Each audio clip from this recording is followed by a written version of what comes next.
Hey, welcome to the iPhoneography podcast. I'm Greg McMillan. This is Monday, May the 19th as we record. And tonight we're going to talk about dealing with bright skies in our pictures.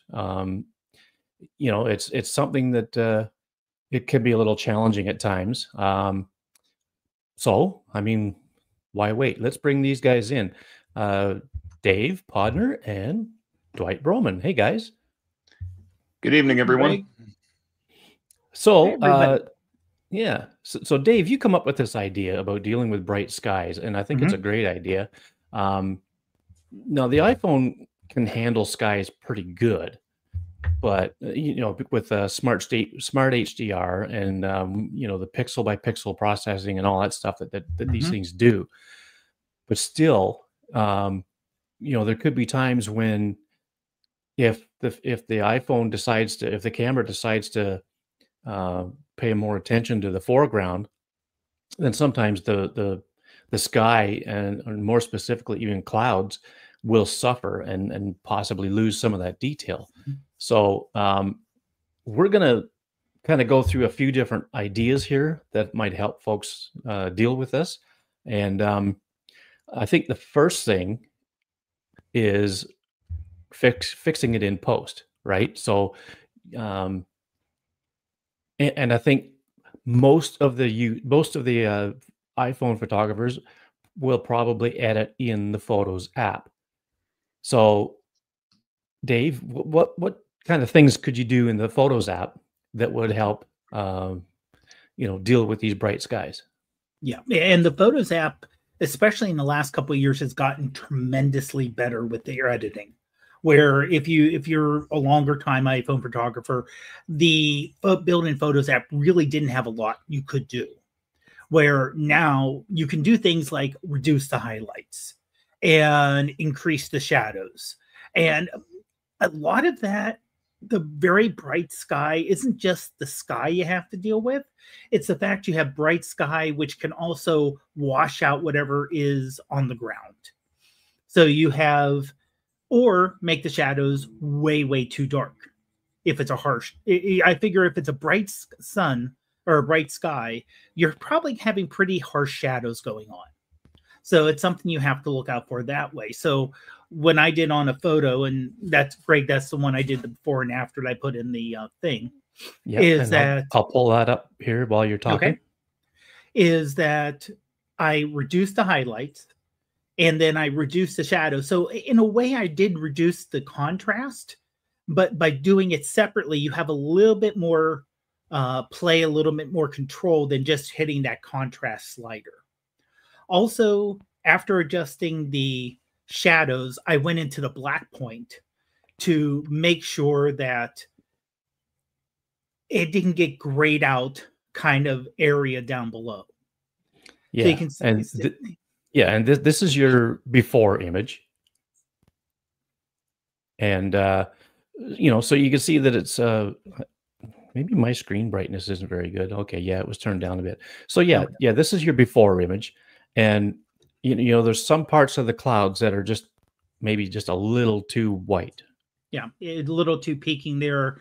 And it was, it's kind of a weird cloud pattern that was going on up there. Yeah. The front was just about to start coming through on this day.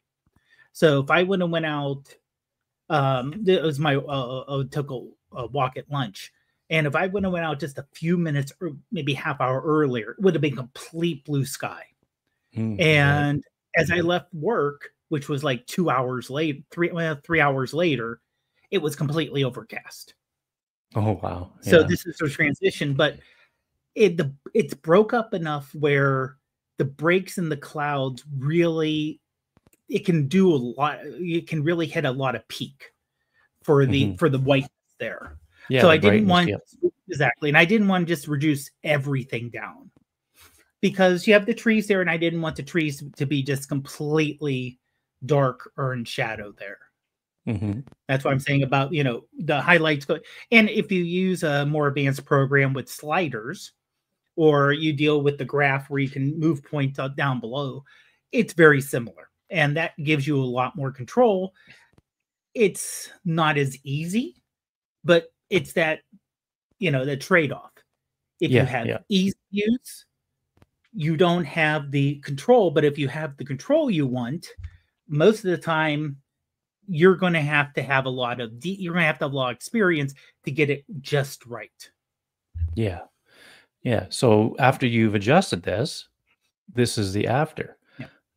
And I'm seeing, a little more, like you may have done more than just deal with the bright areas of the clouds, but the white areas in the clouds aren't so white now. They look a little more natural to me, and yeah, there's more. There's a little He more brought out more saturation. detail. Yeah. Yeah, exactly. And there's a little more saturation in the sky. Maybe that's a byproduct of adjusting for the whiteness in the clouds. But you still have your detail in the foreground and the trees and that too. So that's good. And now one advantage that also the iPhone 16 has is they have the new photographic styles. So I went from the built-in to natural on this one. Okay. And natural tends to it's not as the colors aren't as deep. Okay, that I noticed versus others. So it's almost the old-fashioned iPhone photography where it's like it isn't something that's just going to pounce out at you. Mm-hmm. Like we know Samsung in the past, and I still think most Android photography and things, they tend to tweak it to make it punchier. Where natural, if you use a natural, it takes away all the punch. So it gives you a nice starting point that if you wanted to, you can increase it a little bit here, a little bit here. And for this photo, I didn't want to overdo the adjustments. Yeah. Yeah. So I just wanted to tweak it a little bit here. Yeah. And I think it looks good. I mean, I think there's a really big improvement in the clouds. In fact, I'll go back to the first one, and I mean, yeah, it's lacking some detail. And when you look at clouds like this, the detail is it's not sharpness and things like that. It's just the makeup of the clouds. It's there's light areas, there's dark areas and whatnot, but it just seems to be almost overexposed a little bit, even though it's not. But it just kind of you kind of get that vibe that it is. But then when you go back to your fixed version, I see more of the darker areas are coming out to give it a little more drama, and it just looks more natural to me. It looks more like what was actually there without even being there. But I've been looking at clouds all my life, and this looks more like natural clouds to me. So I think that's a pretty good fix. So some of the adjustments, you can adjust the highlights and things like that. But brilliance, I think, is a great adjustment that you can make in the Photos app, because from what I understand, it's designed to not blow out the highlights and not kill the shadows. That's correct. Yeah. There's no clipping indicators in the native app. No. And to me, that's a problem. I just hope iOS 19 has a little more quote unquote pro types of features like that. Like even just a histogram, anything to help users when they're working on their images, prevent them from going overboard like that. I just think something like that would be invaluable.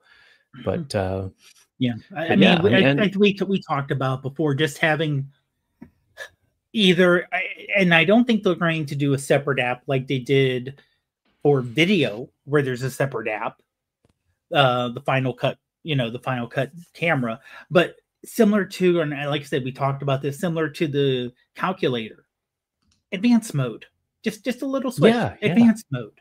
But it looks like, and we're starting to see some leaks because WWDC so close, that now these leaks could not be, they could put more stuff in still, but the leaks are more of everything looks floaty Mhm. and rounded and more circles. Yeah. So if you've ever seen anyone play with the Vision Pro and how that has like transparent, translucent overlays over things, and they're not exactly squares, they're not exact. That's kind of the overall feel for what it may look like. Yeah. Yeah. So another way to fix the skies is, Dwight, you've got, I think I'm at the wrong one here. No, this is your Yeah, first image. I want the one with the arrow. Yeah. You want that one first? Yeah, please. Okay. Yeah, so I don't normally have an issue shooting with my iPhone and with the skies because I always try to expose for the brightest areas in my photo. And I think, while shooting, if I'm shooting raw, I've got a good chance of recovering my shadows and Mhm. additional details within the highlights. I found this photo, and when I brought it into Photoshop, right where that arrow is pointing was blown out. So it was pure white. So if you printed this photo, there would be absolutely no detail right there. It would just Yep. be, white ink or whatever. Well, it'd be So blank paper, right? yeah, blank paper. So Yeah. um, an alternate way of fixing this, and everybody's pretty familiar, I think, with the sliders. You got your black point and your whites. You can do that. But I am in love with curves because you can work within all different tonal ranges along the curve, and I'll show you how I fix this. So this is the blown out version, and the bottom of the original one, in the a lot of the blacks were crushed down in the rocks down there. So I saw the blue indicators down there, and I saw the red indicators up at the arrow there. So I knew I Yeah. had blown out highlights and crushed shadows. And you're talking about zebra stripes. Correct. Yeah. Okay. So now we'll go to the one that you fixed. Yeah. So what I did was I went to curves, and I'll show you in a second what I did. But the I was able to recover detail in that spot that was blown out before, and I was able to lift the shadows enough down in the rocks so it wasn't going to print black ink. It's Mhm. it's going to give some detail down there. So if you go to the next one, Greg, yeah. So this is the curve, right? And this doesn't show the clipping indicators, but normally in your histogram, on the left side of it, you've got your shadows, and on the right side of it, you've got your highlights, just like right here. So I don't want to confuse anybody really, and I don't want to make this a lesson on curves, but the bottom left hand corner of the curve is your darks, your darkest darks, and the upper right hand corner of the curve is your brightest brights, and everything in between is your highlights, and gets down into your midtones, and then down into your shadows. So the Yeah. way I And fix and that. just real quick though, I should s Mhm. I should, say for those watching, on YouTube, you can obviously see this quite well, but if you're looking at it on the, podcast app, um, what I'm going to do is I'm going to crop into just the square area Mhm. where it really matters here, and then, hopefully that shows well on the podcast app, because it's basically on your iPhone screen that's gonna show this, and there's a fair bit of text on here, and, the text just basically says what you're talking about here now, so, Yeah, um yeah, and I knew this would be confusing, so I'm going to try to keep it really simple. So the upper right hand side are your highlights, the lower left hand side of your curve are your shadows. And the way I got rid of it was I dragged that point on the upper right straight down very slowly until my clipping warnings went away for the highlights. And then on the bottom left, I picked them up really slowly until most of the blue was gone. Okay, I think, in my opinion, to have a little bit of blues crushed, not to the extent that it was there. yeah. But The this the is a blue the this is blue a simple zebras, way right? of doing it. Yeah.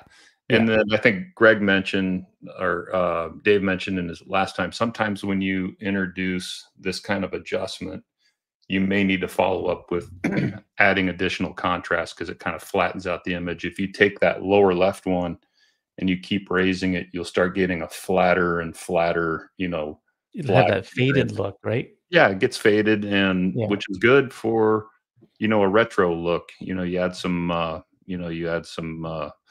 grain to it. There's all kinds of things you can do with this curve. So you can. Mhm.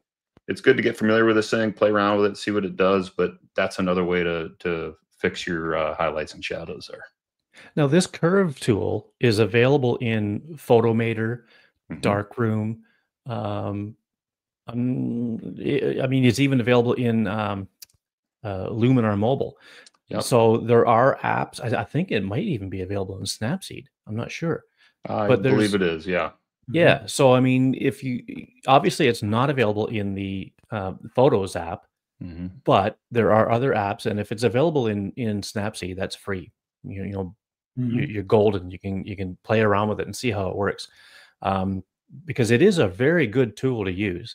So if you're watching or listening, don't think you're out of luck if you don't have if because we don't have curves in the Photos app, but there are other ways to access this, and I think it'll be interesting. And we've talked about this before, but I think it'll be very interesting to see what Apple does with Photomator, going forward, like maybe even as soon as iOS 19.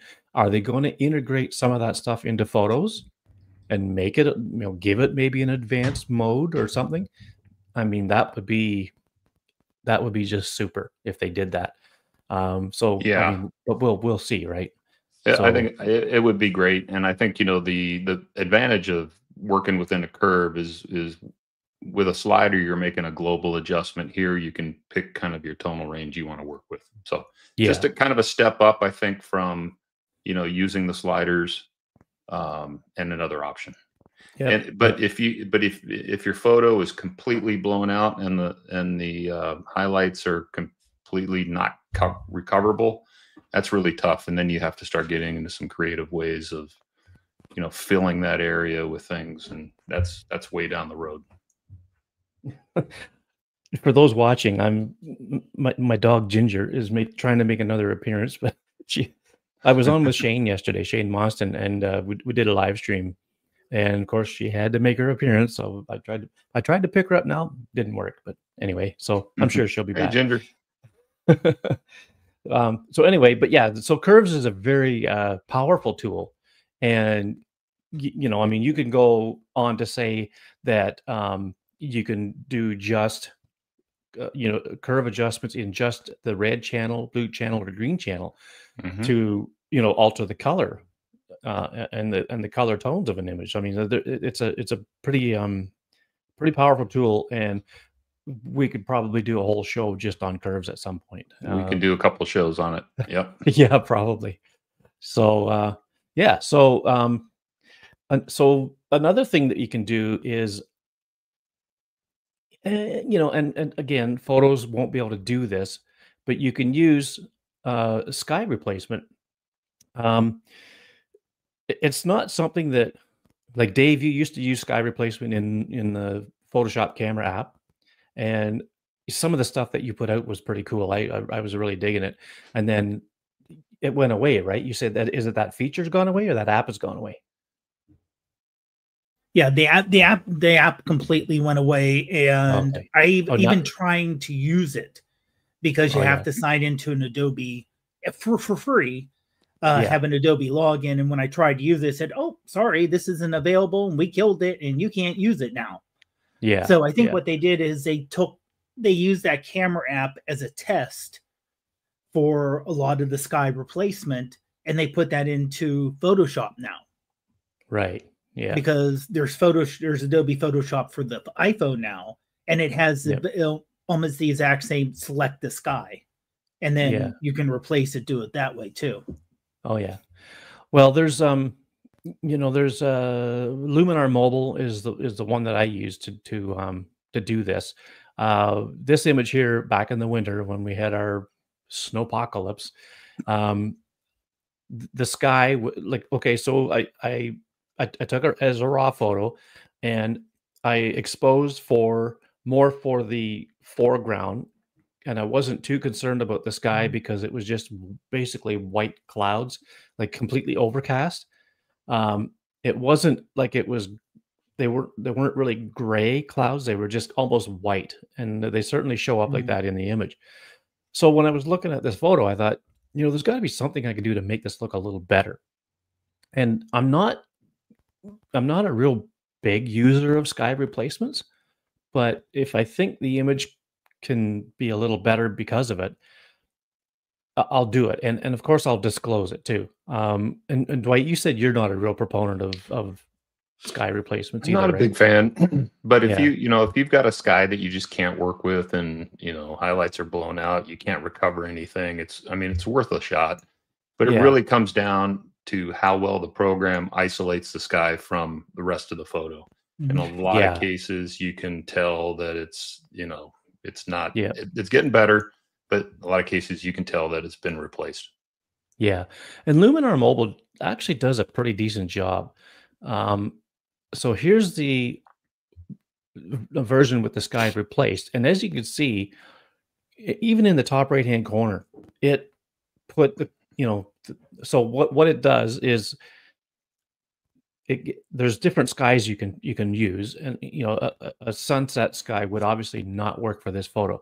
So I selected an overcast sky, or a gray day sky with Mhm. a little more cloud details in it, and I just kind of shifted around and put things where I thought they might work the best. And it actually, the masking and everything else is really, really good, because there's a lot of areas where there's so little detail, or very small details in amongst the trees and things like that. And it just worked. It worked really well, and I think it looks natural. Like, if I posted this picture and didn't say that I replaced the sky, I honestly don't think anybody would know any different. Yeah, I mean, Um, that looks pretty good, Greg. yeah, yeah, and I'd want it to see the original again, just to look. That tree on the right is, if there's some masking issues with that so on the there's the outside. original. Yeah. And then go to the new one. Yeah, that's pretty good. Yeah. You can adjust in Luminar Mobile. You can Mhm. adjust how it blends. Sure. There's a couple of ways you could play around with that. I don't remember if I did that or not. Maybe I just did the Mhm. switch and that was it. Um, but it just takes a photo that has a plain white sky, and this is in the middle of winter, so I mean, as if there's not enough white in this image.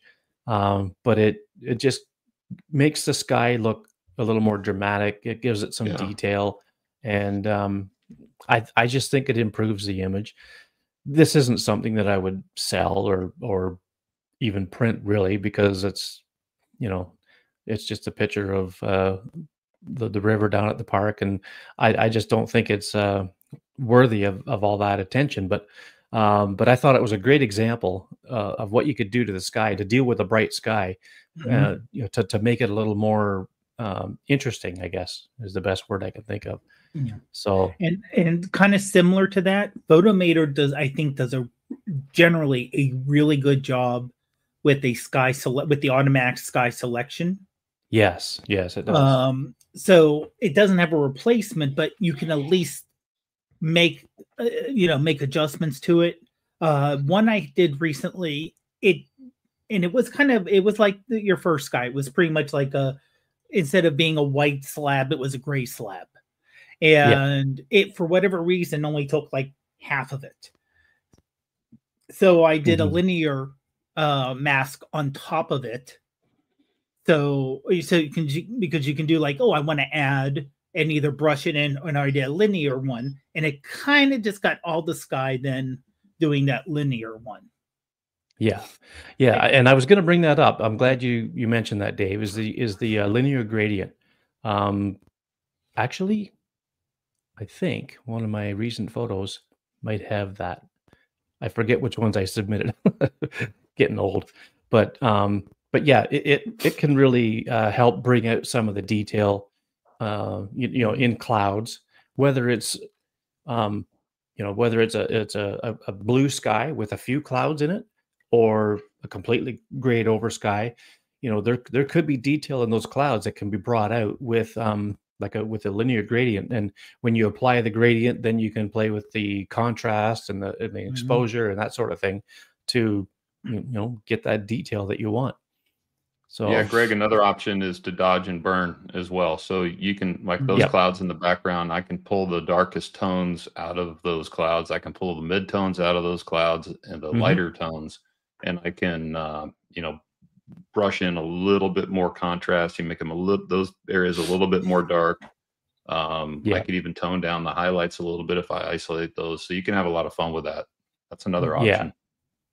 So I just took a quick peek here at our recent photos, and I do have, oh, there's that dog again. I do have the one that I was thinking of, where I can illustrate just what you said there, Dwight, about the dodging and burning, because I know I did that, and I know I did the linear gradient to the sky on that one. So stay tuned, folks. But oh, Greg, before you move off, another yep. program that can do a good job. It isn't a direct sky replacement. Photo Room. I use it to take out subjects, but it will also do things like, you know, if for your original photo, it may, and it's automated, so you got to be careful what it picks and what it doesn't pick up.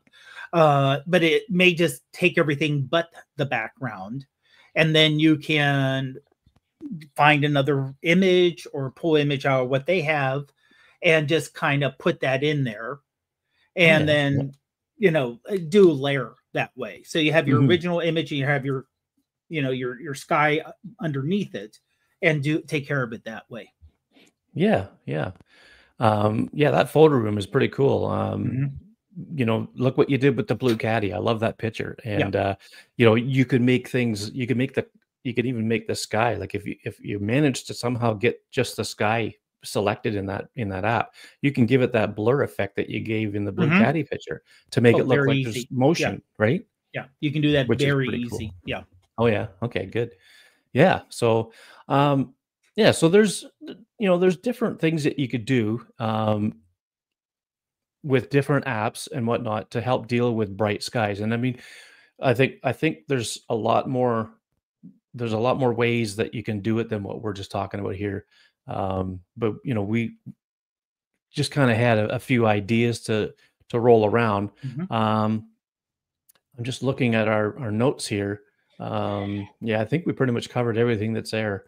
So the Photos app, you know, Lightroom Mobile is a powerful app that you can use as well.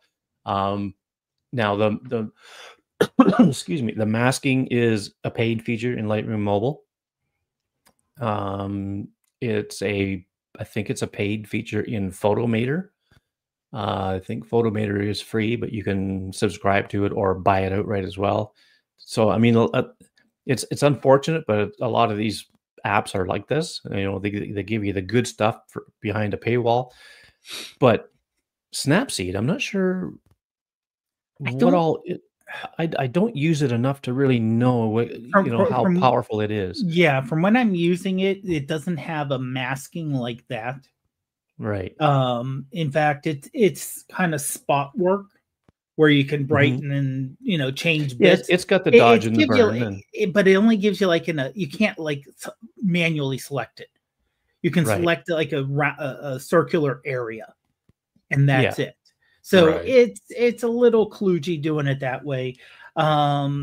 Honestly, for something like, especially since a lot of the masking of areas is getting 100% automated now, I don't mind so much paying the money for it, because it's a lot of R&D for the program to automatically say, oh, you want that object? Boom, you have that object. Versus back in the day, oh, you want that object? Okay, I hope you have a pencil or maybe a Wacom tablet, because if you have a mouse, you're going to be spending an awful lot of time getting those little details there, which are pixel by pixel if you want it exactly done right. Yeah, that's right. So, Dwight, any last second, tips or secrets? Like I know Snapseed has a really cool drama feature in it, like a drama filter, I guess you could say. But again, it's a global adjustment. But Yeah. you were talking a little bit about tonal ranges. Yep. So, for those out there that maybe use Photoshop or, Affinity Photo or an app like that, well, Photoshop especially, that is, and I've seen you play with that stuff, and it's just crazy good. Yeah, there's an update to one of the panels that I use, and if I hit the button on the panel with the shift, it'll give me 5 different let me see. It'll give me 5 different tones for brightness. So say like lights 1 through lights 5, and I can adjust each one of those individually to kind of get the photo within those ranges to kind of get the photo where I want. And it's super fun, and it's non-destructive. So I'm really not a big fan of global adjustments. I do it sometimes, with the HSL or saturation or vibrance. But I even will go in and find out what colors are least saturated and work with those. So yeah, I've kind of moved away from global adjustments thanks to Photoshop and panels. Now you guys are getting me jealous. I got to find my cat now. Yes, the world. David, I just held up our pets. The world famous Leo. Yes, the world famous Leo. Yeah, hang on. There we go. Yeah, like when I mentioned the dog earlier, I said it's an Australian Terrier, and Shane Mawson comes on and says, just like a normal terrier, but swears and drinks a lot. And that is true. That is true about this dog. If I could understand what her barks are, I swear she is swearing, because you let her out back and she runs around the yard and she barks at nothing. So she's probably just cussing her head off. And then she drinks a lot. I've never seen a dog drink as much water as she does. But anyway, so that's a little side note. But yeah, the infamous Leo, Tiny Shutter episode 247. Check it out. It's priceless. Leo made his introduction to the world, and it was pretty funny stuff. But anyway, so Shane says, "Don't give your dog Foster's. It will notify our SPCA." I don't think anybody drinks Foster's. Oh, I do. Lager. That's in Australia. Yeah, in Australia they don't though. No, Australia they don't. That's probably the Budweiser of Australia, I would imagine. I'm not a beer connoisseur, so I don't know. The first taste of beer I ever had was Labatt 50, and that is probably the equivalent to donkey urine. It was so bad, and I think that's why I don't drink beer. I think one of the first that I had was Tuborg Gold from Canada, because I used to spend my summers in Michigan across the river there, and that was 8%. Yeah. So yeah. What about you, Dave? What was your first taste of beer? I forget, and honestly, I don't like beer. I don't either. I mean, I don't like really anything malted, so I'm just not a big fan of beer. Yeah, honestly, I honestly what my first probably taste, because my gram and my mom really didn't drink at all, so there wasn't any beer in the house. Yeah, and when my it's dad, probably for the better. Yeah, and when my dad was here, I have no idea what he drank. All I know is like the one local brewery, Iron City. Supposedly it's people here drink it, but when people come in to Pittsburgh to drink it, they say it's horrible. So it's an acquired taste. Yeah. Or it's one of those things you eat only because it's local. Yeah.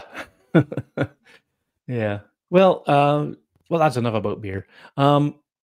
So okay, so we've gone over a few things about sky, dealing with skies in the photos, and like I said, there's so many more ways you can deal with it, from like a very basic level to a pretty deep advanced level, like Dwight does with these tonal ranges and that. So I think uh, I think that's about all we can do right now to cover it, especially since we're out of sample images. But now I should note that this is a complete opposite, kind of in a way, problem that Shane deals with, because Shane deals with the night sky. So he's dealing with dark skies. And that's a whole nother topic. If you want to know more about that, go to his channel. There's a link down in the show notes. But so I think what we'll do now is we'll move on to our recent photos. And he says, haha. And we've got a selection. I think it's a pretty good variety. And so I've put them in the order that they came into our shared photos library. So Dave, we're going to go through your two first, and then we'll do your two, Dwight, and then we'll do mine. No, wait, my two second, and then Dwight's third. Okay. All right. So here is Dave's first one. So this one obviously heavily edited. This was another walk, and they're going out at lunch, and across the street there is a little bit of a trail. So I like when I took the picture, it had that canopy look to it, and it had the path look different from the regular greenery around it. So I went into Picasso to do my first edit on it that way. Got kind of the general look, got the first white border going around it. And then I threw it into a Snapseed to get the additional kind of black broken border going around it. So it's kind of a layered border look there. And did some additional work with the colors, including getting that what was, when I originally did it in Picasso, the white border around it. And I don't know how it turned out this way. It's one of those things you kind of throw some filters on it. And I think on this one, I used the Camera Plus filters. Occasionally it does stuff that's unexpected. So giving that red bottom right, kind of reddish pink, going up to like a bluish in the upper left with the gradient on the outside. And it's one of those happy accidents. I really like the way that looked. And I don't think I could have done it on my own, trying to figure out a slider to give that kind of gradient look to it. Yeah. It's pretty cool. Yeah, these are fun. It's fun playing around in these programs. And I think, Dave, what you kind of did was just played with it and bounced it through a few, like Picasso and another one, until you were happy with it. And that's how these things happen. So yeah, it's fun. And when I first looked at that, I was like, is he standing in the middle of a stream? Because it looked like the grass was laying down to some type of current or something like that. But yeah. I think it's because the main trail is kind of at the end of this road.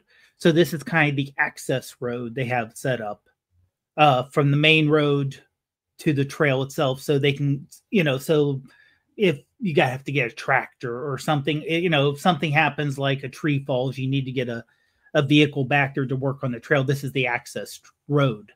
So that's why the grass is kind of tamped down there. Okay. Well, I like the composition of it.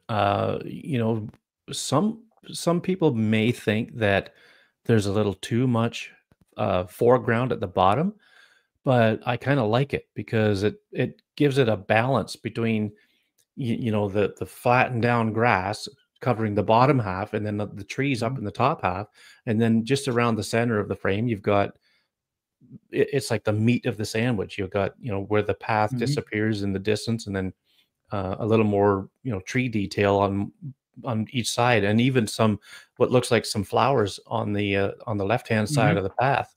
So I think it's a well balanced composition, and obviously blue skies, but you know, you didn't have to worry too much about a bright sky in this one because of all the foliage. So Exactly. uh, yeah, Yeah, so just and one thing I did do was used inside of Snapseed, basically that bullseye, the circular adjustment right in the middle, right where the path ends, just to brighten up that little Yeah. circle right there. oh Yep. yeah, Yep. Little yep, spotlight. yeah, Mhm. good idea. Yeah, yeah, that's actually a really good idea. Um, because I put a panel together last fall of, you know, there was this, you know, these woods, and then there was a lot of grass and things leading into that, and there was a path where you could drive a vehicle in, Mhm. like just right into the woods. And I showed Shane Mostyn and I think some of the other Bloody Legends guys, you know, what do y'all think of this? And Shane said, and he was right. He said if the path was a little more visible or um, you know, accented a little better, then it would make a better image. And sure enough, I did that, just basically what you did there, Dave, by brightening up that center part, and it did. It made it made the path appear a little more visible, and it just made for a better image. So um, yeah, Well, it so helps draw you into the image too, right? Yeah. exactly. The Yeah, yeah, leading yeah, lines for take sure. you right to it. Mhm. Yep. And by doing that, Dave, you made it more visible to see how that path goes to the right a bit, and then it almost looks like it maybe takes a little jog to the left and disappears.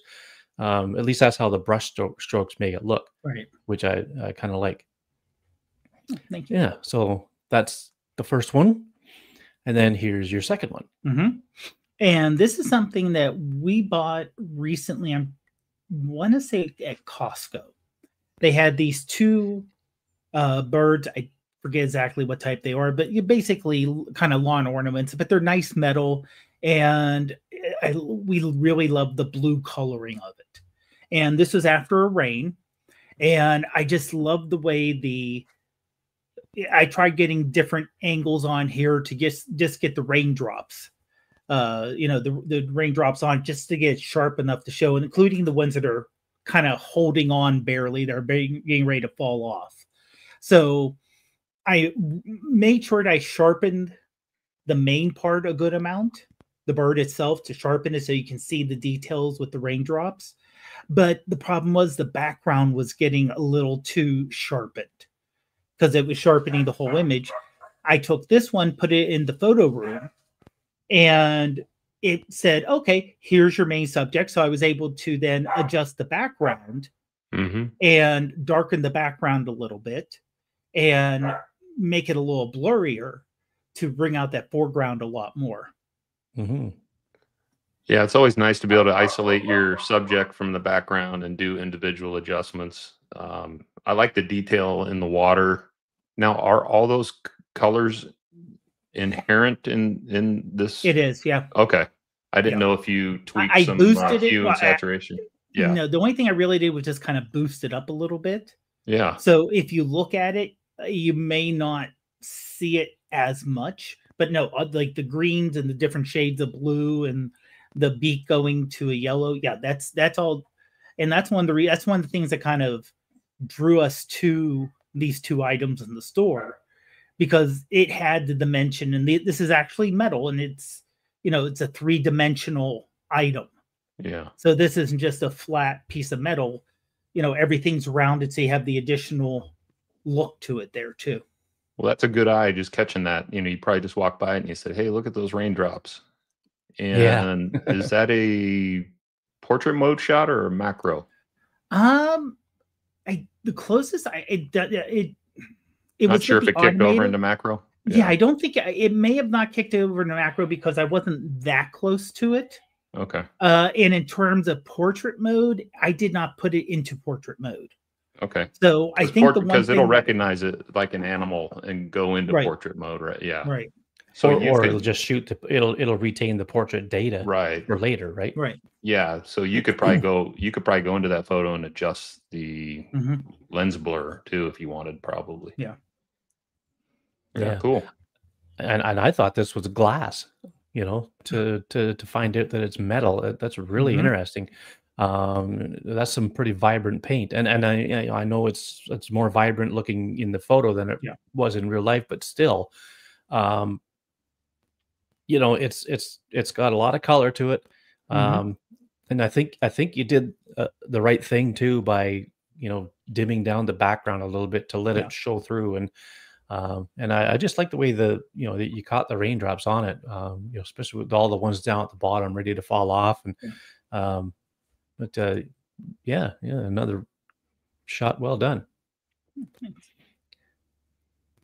Oh, okay, so this is my first one. There's a farm not too far from here. If you remember last fall, I showed some pictures of a sunflower field. Well, this is the same place, and so they're doing two things this year. Right now is the tulips, and they're just about actually done.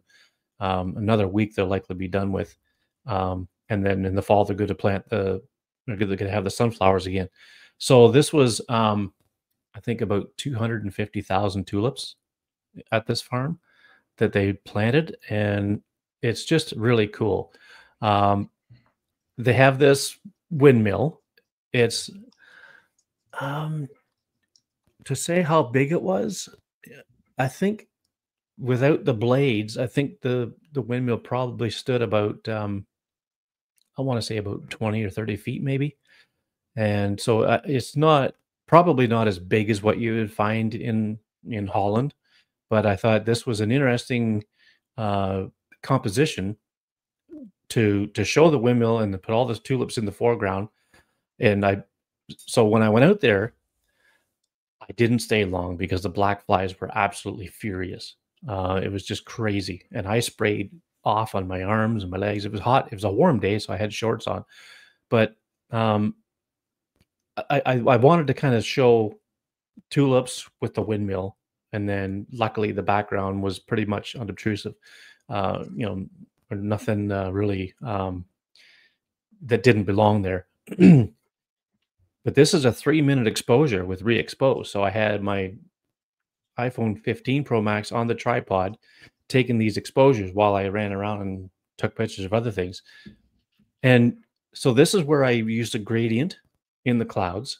So from the top down, and I stopped the gradient right about the tree line, and I just decreased the exposure just a little bit to bring out some of the dark gray parts of the clouds. And I think I boosted the contrast a little bit. But I also did some dodging and burning, you know, in the real heavier, darker areas, just emphasize that, because the before picture there wasn't a lot of those details present. But it's just one of those things that you can get out of a raw photo. So like re-exposed just shoots raw photos, and I was able to get some of those details back, and basically I think I used a linear gradient on the bottom part too to help emphasize the tulips a little better because everything was pretty kind of bright, didn't have a lot of contrast to it in that raw photo. So I had to kind of play around with it and you know, get these things looking a little better. And I just slightly desaturated the greens and took um, the luminance down in the greens as well because it was just a little overpowering. Mhm. It didn't allow the tulips themselves to really pop. So so that's Hey, Greg, basically what the program did you story do of that it. in? What program did you do the gradient in? Luminar Neo, Okay. yeah, on the desktop. I'm really liking that program. I have a folder in my Photos app of just Luminar Neo edits, and I got a folder on my Mac, and it's growing and growing. So Mhm. really digging it. Well, let me ask you, how big is the windmill? Is it full size or is it a smaller one? I think you could walk into that door. Okay. That's why I think it's about 20 feet high or so. I think Shane Um, wants to light that thing up and some flowers around it and do an astro shot. oh yeah, yeah, it would be really cool. Um, they so they charge money to go in here.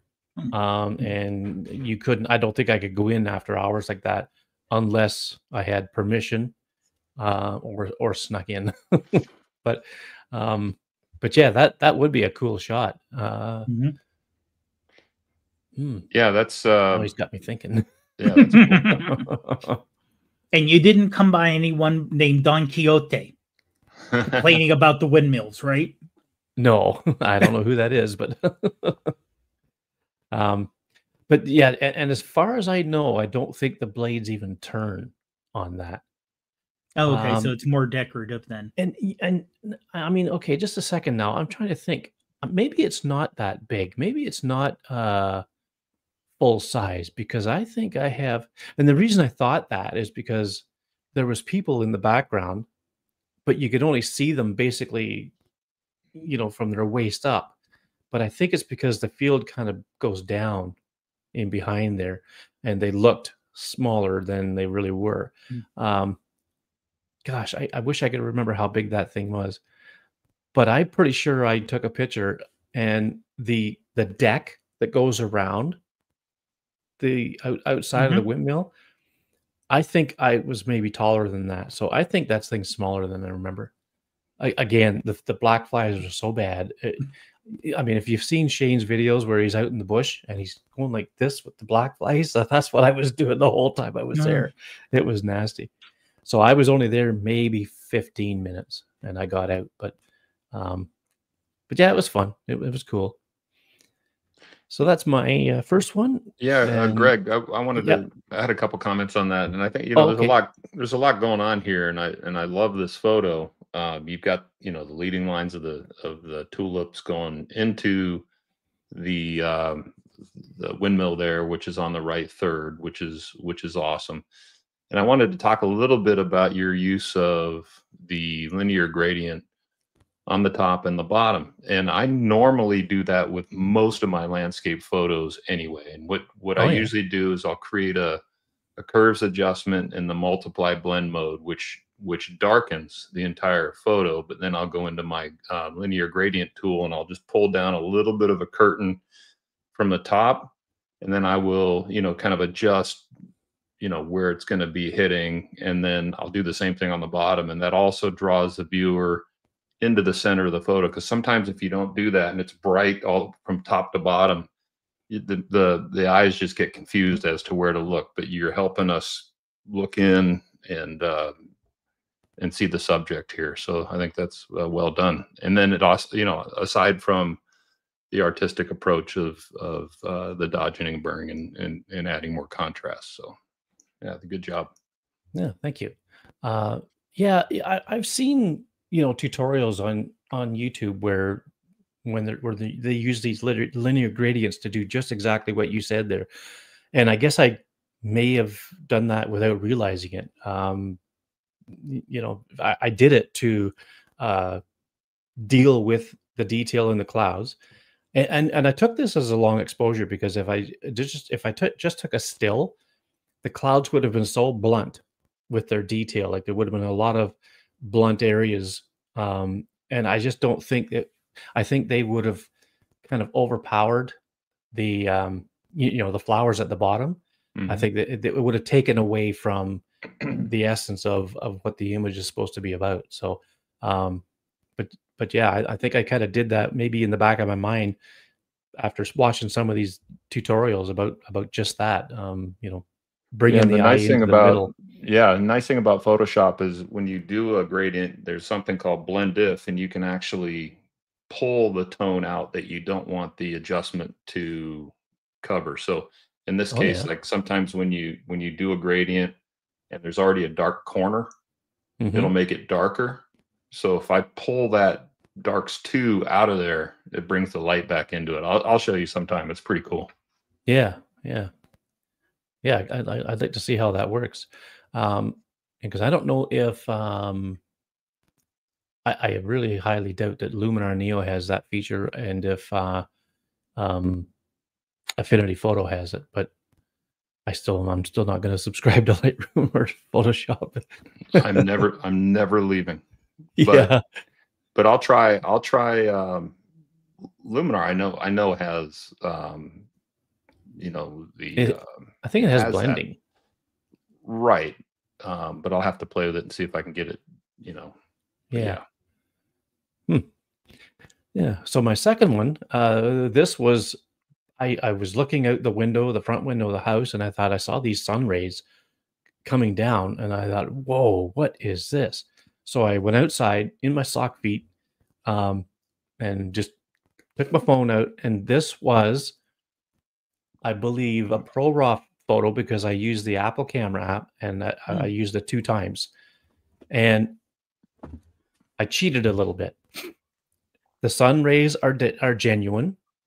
The only ones that aren't are the little white ones going up to the left from where the sun is, because this was blown out. That bright area was blown out. So in Luminar Neo, I added the sun, and I I adjusted the sun rays on it to be as minimal as possible. I just wanted to cover the blown out area that was actually a really weird shape. And by putting the sun right there in the middle of the image, I think it kind of hid that area because it was completely blown out. I couldn't get them back no matter what I tried. So, and then basically all I did was do some. Um, I think I actually used a dramatic tool in Luminar Neo, and then the Mystic as well, just to kind of get the look I wanted. And I think the sky is a little saturated, maybe, to help bring some of the blue out. And I think that's about it. Yeah, I love the look of the rays coming down, and it shooting into the sun like this it's always an issue because it will, especially with the iPhone when you're doing automatic, even Pro Brawl, you're still pretty much doing automatic everything. And Yeah. it's trying to adjust for that bright sky, and you have those heavy shadows not too far away from it. It's not like one side versus the other side of the image. They're relatively close together, and trying to deal with that. And like I said, the rays coming down, especially since there's dark clouds right behind them, I think really helps to emphasize them also. Yeah. Yeah, well done, Yeah. Gregson. Now you said the sun was blown out, so you put another one on top of it in Yeah, Luminar. You because placed the sun center right there. yeah, because in Luminar Neo, it softened it. Like it Yeah. still looks kind of blown out, but it softened it to the point where it kind of give it more of a round shape instead of it looked like an island in the middle of the Yeah. frame. And you weren't getting Uh, clipping warnings on your histogram with this? I don't think so. Okay. I think it covered that up. Okay. Yeah. And the sun rays are cool because those almost look like something that you can add in Neo as well on the lower right. But Mhm. yeah, that's that, yeah, that's interesting. That's cool. Yeah, it's not often you can get this many sun rays naturally. Like I say, the only ones that Luminar put in there are the top left, as it's kind of going to the upper left-hand corner. But these other big rays that are down near the bottom and off to the right, they were there. They were natural. And And that of course, transition from the light clouds to the dark clouds it's like a line was snapped. That's pretty amazing. yeah, yeah, and I with contrast and things like that, I emphasize those rays, but again, they were there. I didn't, and something I thought was really cool is near the bottom center, just above those trees, like right in the middle, but near the bottom, there's that bright spot of cloud that the sun's hitting it, and then it's causing these rays to, like the opening above it it's causing these different rays and that. Um, I was just mesmerized by the whole thing, and I had to be quick because they were moving a little bit, and I thought, oh, I don't want to lose these sun rays. So I took about 4 or 5 shots, and this is I think the one that turned out the best. It was nice. You did it in Pro Raw, which is cool, and then that mystical filter will take some of that feeling of the over crunchiness out of it. So that's good. Yeah, Yeah. definitely. Yeah, so that was fun. So, Dwight, this is your first one. Yeah, so that I was at the mission this weekend, and I just want I've taken a picture of this hallway so many times, and I'll try to catch somebody coming out one of the doors, make it a black and white, add some grain, and make it look like it's back in 1776 when this thing was Mhm. founded. Which is old for us here in the United States. Um, but what I wanted to do again was show depth, and I've never come back from to this perspective to take the shot, and I just like the leading lines coming in. Now I shot this in Pro Raw as well, and I did a lot of burning here because the foreground was a little bit too bright. So I isolated, all of these tonal ranges in the foreground, and I darkened them up a little bit. And I was able to even isolate the shadows of the tree, and I was able to burn those in just a little bit more to give those a little bit of accent as well, to be more representative of what I saw, in the scene. So there's actually a lot of work that went into this, but it's not completely apparent. Like the second bench on the left was too bright, and the bench on the right. So I isolated that tonal value, and I burned that down a little bit, so because it was drawing the eye in too much. But yeah, it's just uh, an opportunity to use Pro Raw again, which was too crunchy for me. I can't stand it. So I did bring this one into Luminar Neo as well, and I added a little bit of mystical just to take some of that crunch off, and a little bit of glow as well, just a little bit. And I was actually pretty happy with the result. It's not my standard raw, Bayer raw shot, but I think this captured some good detail. Mhm. Yeah. Yeah, and I like the fact that the flowers are not in focus. So they're definitely and the red is just, it's not overblown red, but it's a very powerful red. Mhm. So you get your attention there with the more muted earth tones going down the hallway there. But it makes you feel like you just kind of have to duck as you're about ready to go down, Yeah. or you're Yeah, just I actually behind the toned bush those. there. That's a bougainvillea that's blooming, and I actually had to tone that Mhm. down a little bit. And it was really red and bright. Um, this is where RGB histogram really would be valuable, because you can decrease your, like, chances are the red channel on that histogram was blown out, and this is where you can use that histogram to dial your exposure down, even with the EV Hmm. slider in whether it's halide or um, reflex or pro camera. They've all got it, and you can dial that down so that the red comes within clipping. You might end up with a dark image, but then you can get that back, of course, in post. And that is a little trick that I learned. It was Halide that talked about that. I think maybe in a blog post or something. They were talking about the importance of the RGB histogram or whatever. And Yeah. I have, Yeah, and there's a way to do that. You can also isolate all of the colors on the spectrum and change their luminosity value.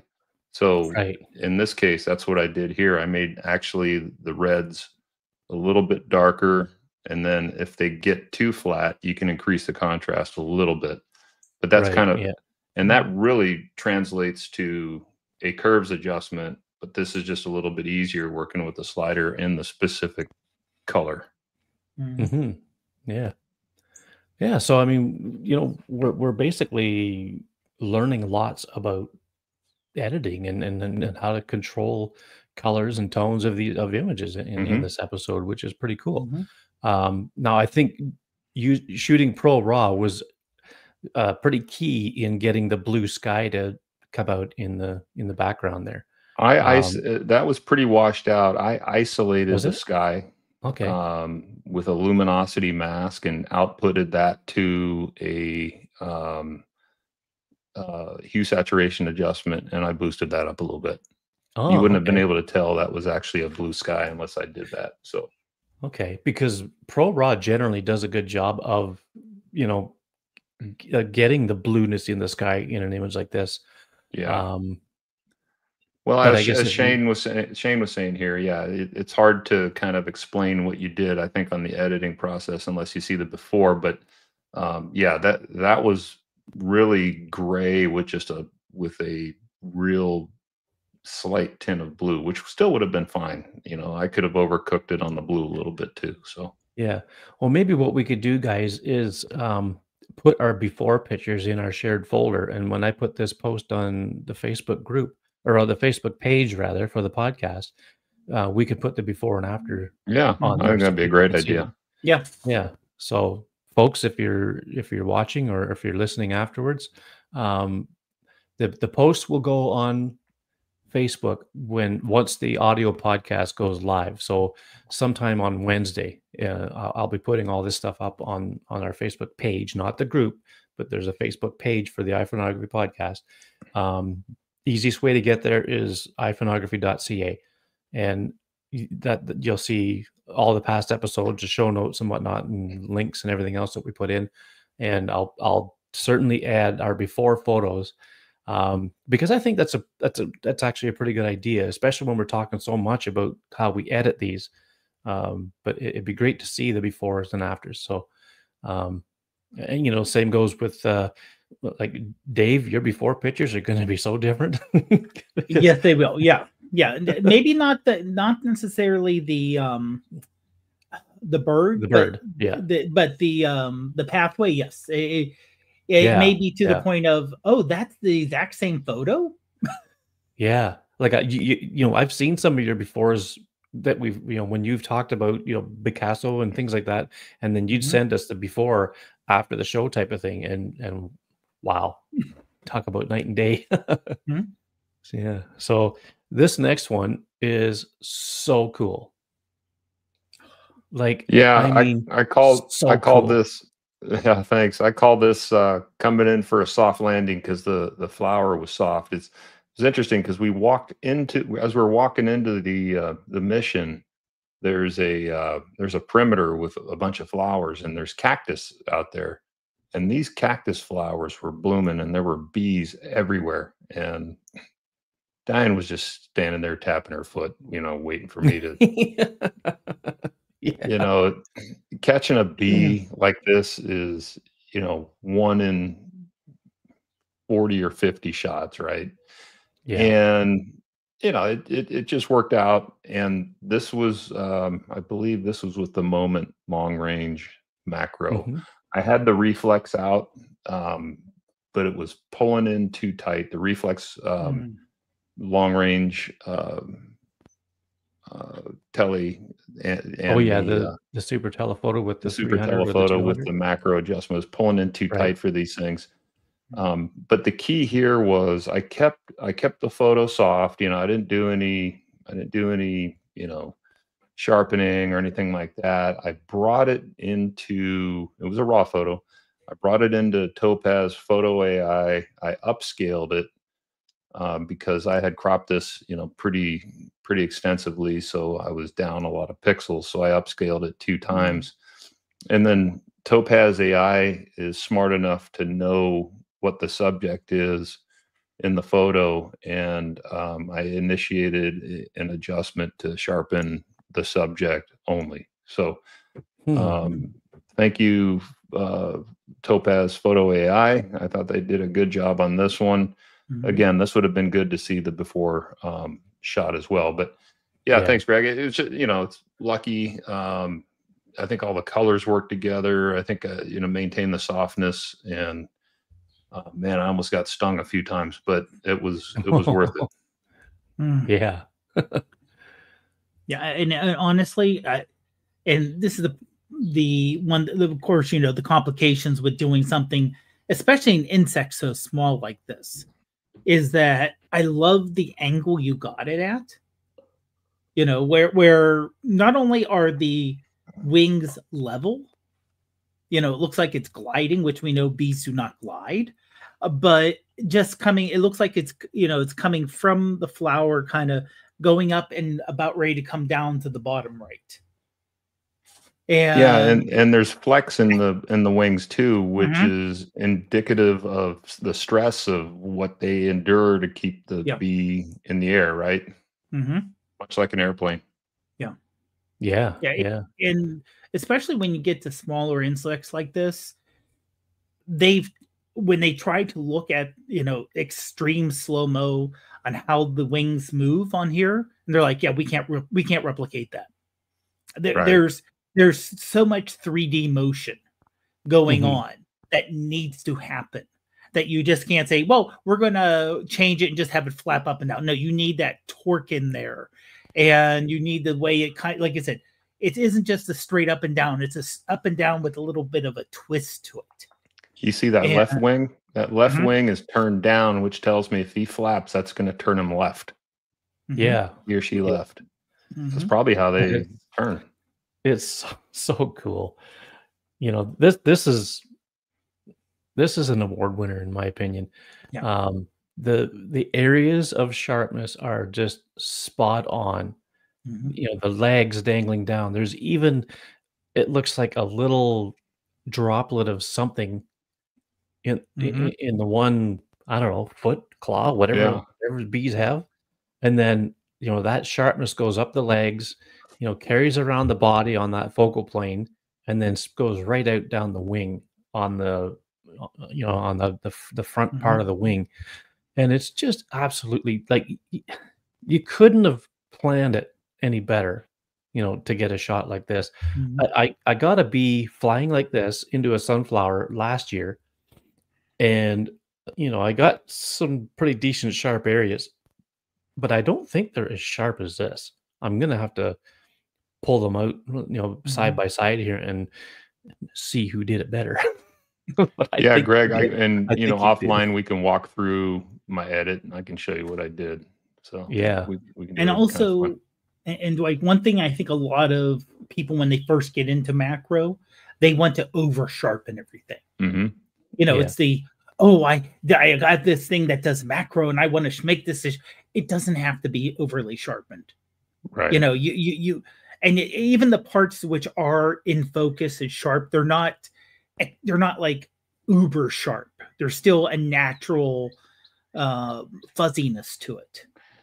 Yeah, Yeah. what And yep, that's sorry. kind of I'm the sorry. Go ahead. different, I'll say that's kind of difference between someone who's and nothing wrong with doing that, because that's the way you learn. But when you see people who are a little more experienced and a little more reserved with hitting the editing tools by saying, oh, I want that sharp as possible, move the slider, I want that, move the slider, having that restraint, making it look more natural, Yeah, well, is thank kind you. of the next step. Yeah, thanks. When I first started editing, my tendency was to push all the sliders to the right. Mhm. More saturated the better, more vibrance the better. And I think that's key, is when you start learning how to back off. But this sharpness came out of Photo AI, which was pretty interesting. What I Yeah. normally do is I'll crop, I'll make all my adjustments, I'll clean everything up, and then I'll bring it over into Adobe Camera Raw, which is, Photoshop's Lightroom equivalent. And then Mhm. I'll do a global, raise the texture, little bit of clarity. I don't normally touch the dehaze slider, and I'll bring it back into Photoshop with a black mask. And then I'll just brush in, the little areas that I want, to be sharp, with a white brush at maybe even a lower opacity. But I Mhm. think Topaz nailed it on this one. Mhm. Yeah, it sure did. And, with the way the sun's hitting the bee, it almost looks like you used a flash. It has Oh, that, that look to it, I which is did. really cool. I did bring this into Luminar, and I did bring some sun in here. Mm. Oh, Brought a really? little bit coming from the upper right, just a little bit, just to kind of, Oh, okay. yeah.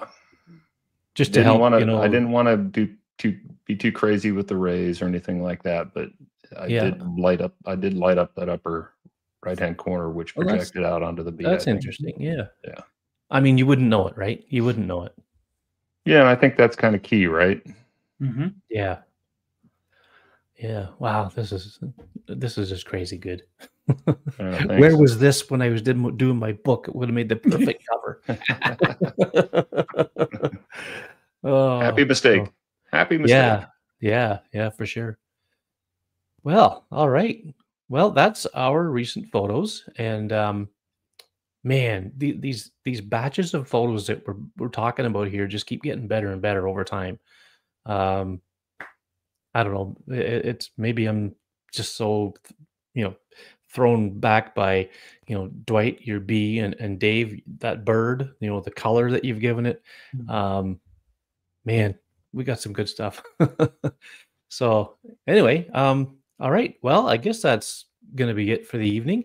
Um, thanks everybody for tuning in on YouTube, and uh, f- uh, once this comes out in the audio, thanks for listening. I've had some, um, some positive comments from people in the various Facebook groups that I'm in, that catch the show, and that's always encouraging. So, um, don't forget, if you want to leave us a message, you can do so using the VoiceCast link in the show notes, and because we'd love to hear the feedback, good or bad.